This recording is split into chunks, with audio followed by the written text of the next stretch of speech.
Aplauda o nosso Deus que é santo, maravilhoso, aleluia, Ele é poderoso.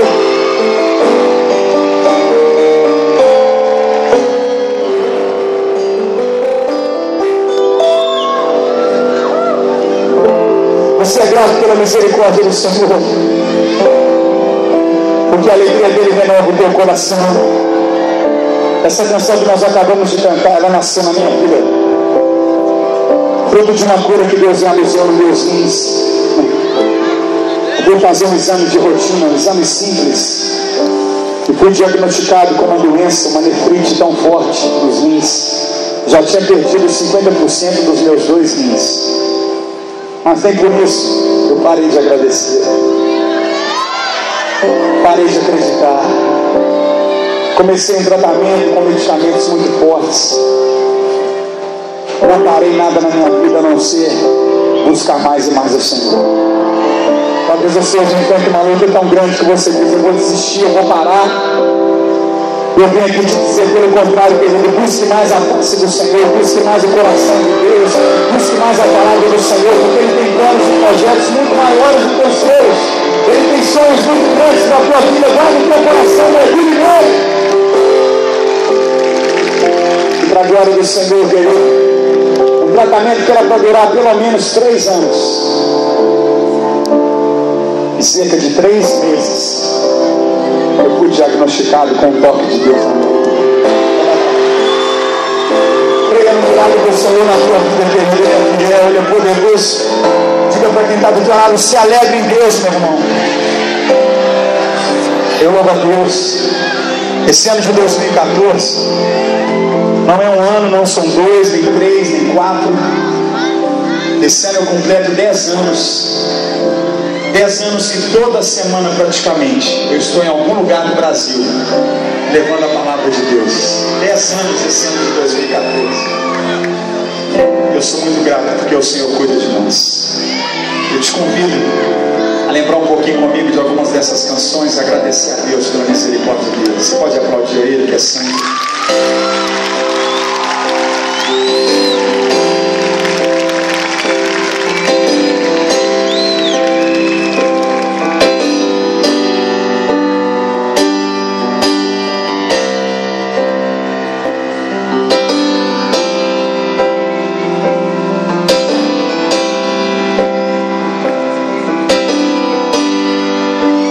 Tua alegria é minha vida.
Deus.